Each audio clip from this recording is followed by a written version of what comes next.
Hello student, hello Hindi में आपका स्वागत है। आज मैं आपको पुत्र प्रेम कहानी पढ़ाने जा रही हूँ, जिसमें आपके सामने प्रश्न उत्तर दिए गए हैं। प्रश्न को अच्छी तरह से समझिए और उत्तर पर ध्यान दीजिए। किस तरह से आपको उत्तर लिखना है, क्योंकि ये आईसीएसई 11-12 की कहानी होती है। इस पर लिखने की जो परंपरा है वो ज़्यादा लिखी जाती है, तभी जाके आपको इस पर अच्छे अंक प्राप्त होंगे। तो पहला नंबर प्रश्न देखिए, पुत्र प्रेम कहानी में पात्रों का चरित्र चित्रण करो। तो प्रस्तुत कहानी प्रेमचंद्र जी द्वारा रचित एक प्रेरणादायक कहानी है। इस कहानी में मुख्य और गौण दो तरह के पात्र हैं। मुख्य पात्रों में कौन है? चैतन्य दास, प्रभुदास और शिवदास, तथा गौण पात्रों में तपेश्वरी, डॉक्टर साहब, युवक आदि है। मुख्य पात्र हमेशा कहानी के कथानक के साथ जुड़े रहते हैं। मुख्य पात्रों में सबसे पहले हम चैतन्य दास का चरित्र चित्रण करेंगे। चैतन्य दास एक महत्वाकांक्षी व्यक्ति है। उनकी अपनी इच्छा थी कि वे अपने बेटे को पढ़ा लिखा कर बैरिस्टर बनाए, और अपनी इसी इच्छा को पूरा करने के लिए शिवदास को इंग्लैंड पढ़ने के लिए भेजता है। पिता को उसकी जात से बड़ी बड़ी आशाएं थी। चैतन्य दास जी, 2 नंबर पॉइंट देखिए। चैतन्य दास जी अर्थशास्त्र के ज्ञाता थे। यही कारण था कि धन खर्च करने से पहले वे अच्छी तरह से सोचते कि उससे स्वयं उसका भला होगा या नहीं।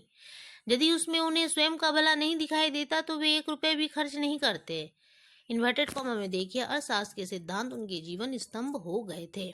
ये इन्वर्टेड कॉमा वाले जो वाक्य होते हैं, इसे लिखने से आपको अंक अच्छे प्राप्त होते हैं। इसका अर्थ होता है कि आप जो पैरा लिख रहे हैं उससे रिलेटेड एक अंश लिख देने से जो शिक्षक होते हैं उनके ऊपर ये चीज़ फोकस होता है और आपको अंक अच्छे दिए जाते हैं। नहीं भी लिखने से आपका चल जाएगा, लेकिन इसे याद करके अगर लिखते हैं तो अच्छे अंक प्राप्त होंगे। नेक्स्ट पॉइंट देखिए, चैतन्य दास लालची स्वभाव के व्यक्ति थे।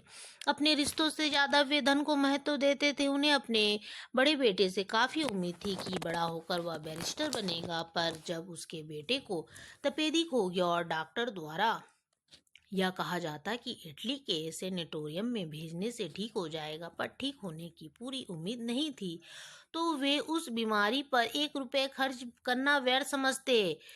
इन्वर्टेड कॉमा में देखिए, एक संदिग्ध फल के लिए 3,000 का खर्च उठाना बुद्धिमत्ता के प्रतिकूल है। नेक्स्ट उसका पॉइंट देखिए, यानी आपका 3, इसका ये हो गया पात्र का चरित्र चित्रण में 3 पॉइंट हो गए। अब चौथा पॉइंट देखते हैं। वह बहानेबाज व्यक्ति थे। पत्नी के पूछने पर कि प्रभुदास को इलाज के लिए कब इटली भेजेंगे, तो वह कहने लगता है, रुपए हाथ में आने दो, भेजना चाहता हूँ, किंतु अभी हाथ खाली है, क्या तुम नहीं जानती? तो ऊपर में देखिए क्रॉस क्रॉस क्रॉस दे दिए। इसका मतलब है कि वहाँ पर बहुत सारे लाइन है, जिसे मैं शॉर्ट में क्रॉस दे देती हूँ। मतलब आप इस तरह से आप दे सकते हैं, पूरे लाइन लिखने की ज़रूरत नहीं होती यहाँ पर। 5 नंबर पॉइंट देखिए, चैतन्य दास पश्चाताप से युक्त तब होता है जब प्रभुदास की अंत्येष्टि के लिए मणिकर्णिका घाट पर जाता है।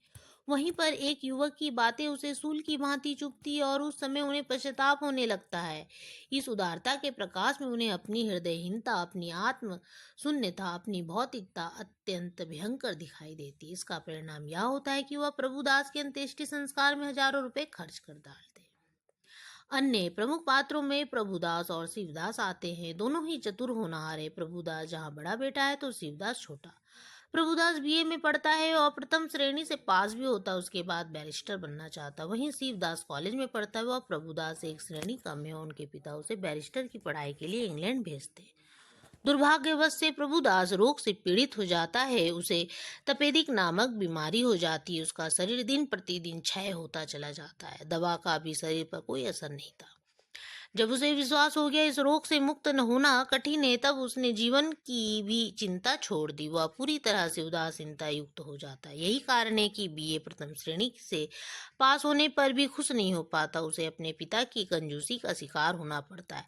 डॉक्टर चैतन्य दास को सलाह देते हैं कि इटली के सेनेटोरियम में ले जाए, जहां वे शायद ठीक हो सकते हैं, पर उसके पिता रुपए खर्च करना व्यर्थ समझते हैं और वह मारा जाता है। वहीं दूसरी ओर शिवदास में माता पिता के प्रति सम्मान था। वह एक आज्ञाकारी बेटा था। मैं अभी चला जाता हूँ, आप नाराज ना हो। वहीं गौण पात्रों में डॉक्टर साहब आते हैं जो प्रभुदास का इलाज कर रहे थे। वे प्रभुदास के पिता को यह सलाह देते इसे इटली के सेनेटोरियम में इलाज के लिए भेजा जाए।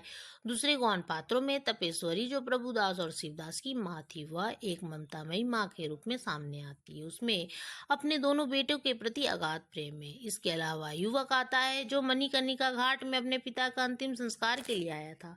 उसकी बात चैतन्यदास को सूल की भांति चुभती थी और इसी का परिणाम यह हुआ कि वे अपने बेटे के अंतिम संस्कार में हजारों रुपए खर्च कर दिए।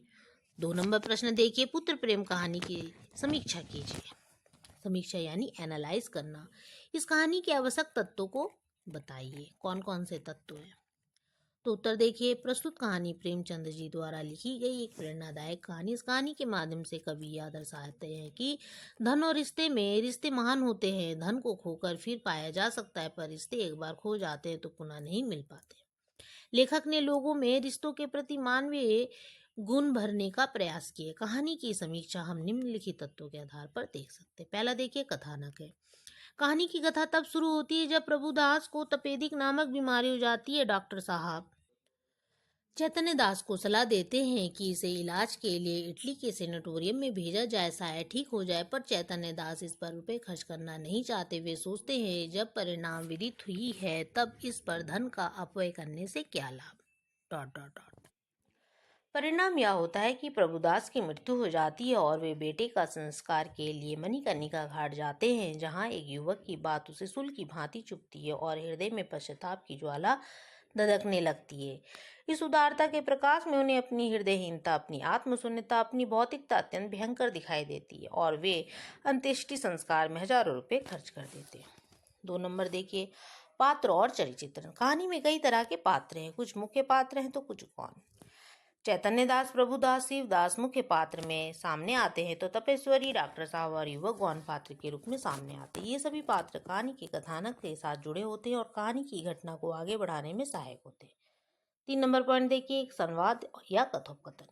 कहानी के संवाद बड़े ही सरल, आकर्षक और प्रभावपूर्ण है। कहानी के संवाद कहानी की कथा वस्तु का विकास कर उसे उद्देश्य तक पहुंचाने में बड़ी महत्वपूर्ण भूमिका निभाते हैं।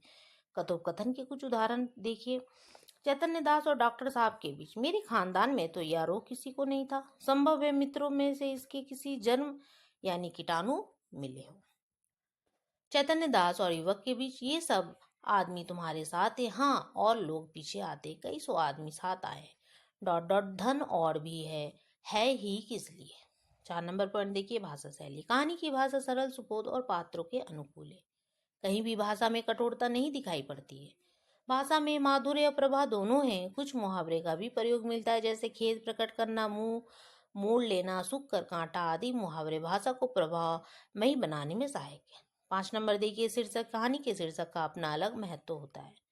शीर्षक रचना में वही काम करता है जो गजरा के निर्माण में सूत करता है। गजरा यानी फूल, जिससे हम माला बनाते हैं। कहानी का शीर्षक संक्षिप्त, सरल और प्रभाव उत्पादक होना चाहिए। कहानी का शीर्षक पुत्र प्रेम बड़ा ही प्रभावशाली है। कहानी की पूरी कथा वस्तु पुत्र प्रेम के चारों ओर घूम रही है। कहानी का शीर्षक कथा के विस्तार में पूरा सहायक है। 6 नंबर देखिए, उद्देश्य। इस कहानी में मुख्य रूप से यह दर्शाया गया है कि वर्तमान समय में धन ही सब कुछ है। धन के आगे सभी रिश्ते नाते तुच्छ है। धन को पाकर मनुष्य में अहंकार, दम भावना पैदा होती है, जिसके आगे वह सब कुछ भूल जाता है। धन हम इसलिए कमाते हैं ताकि किसी के संकट समय इसका उपयोग कर सके। अतः निष्कर्ष रूप से हम कह सकते हैं कि कहानी कला या समीक्षा की दृष्टि से पुत्र प्रेम अत्यंत सफल कहानी है। उसके बाद वाला प्रश्न देखते हैं।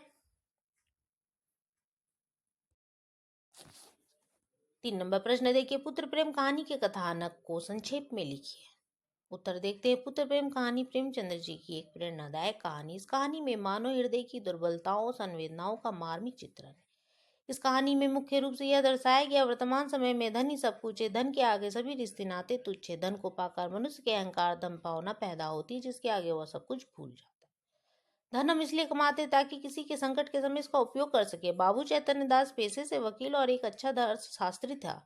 वो जमींदार था, उनके पास धन की कमी ना थी। वे धन वहीं खर्च करते थे जहां वे उन्हें धन प्राप्त होने की आशा रहती। अर्थशास्त्र के सिद्धांत उनके जीवन स्तंभ हो गए थे। उनके 2 पुत्र प्रभुदास, शिवदास थे। वे अपने बेटे प्रभुदास को बैरिस्टर बनाना चाहते थे। उनका उद्देश्य था वह बैरिस्टर बनकर धन कमाएगा। पिता को उसकी जात से बड़ी बड़ी आशाएं थी। परंतु प्रभुदास तपेदिक नामक बीमारी का शिकार हो जाता है। डॉक्टर चैतन्य दास को सलाह देते हैं कि इसे इटली के सेनेटोरियम में भेजे, जिसमें 3,000 रुपये खर्च पड़ेंगे, पर ठीक हो जाने की कोई गारंटी नहीं। इसलिए चैतन्य दास रुपये खर्च करना नहीं चाहते, क्योंकि धन खर्च करने से उन्हें कोई लाभ नहीं होगा। जब परिणाम विदित ही है, तब इस प्रकार धन का अपव्यय करने से क्या लाभ।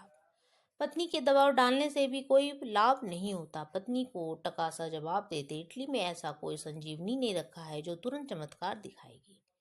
बिना इलाज के प्रभुदास की मृत्यु हो जाती है। पुत्र की अंत्येष्टि के लिए वे मणिकर्णिका घाट पर जाते, तभी एक वृद्ध व्यक्ति का अर्थी 100 लोगों के साथ गाने बजाने के साथ वहां आता है। चैतन्य दास को पता चलता है। वृद्ध व्यक्ति को बचाने के लिए बेटा अपना सब कुछ खर्च कर देता, क्योंकि उसका मानना था रुपया पैसा हाथ का मेल है, कहाँ आता है कहाँ जाता है, मनुष्य नहीं मिलता। जिंदगानी है तो कमा खाऊंगा। यह बात चैतन्य दास को मानो उनके हृदय में सर के समान चुभता है था। उन्हें एहसास होता है कि शायद वे भी अगर प्रभुदास के इलाज में रुपए खर्च किए होते तो वह भी शायद बच जाता।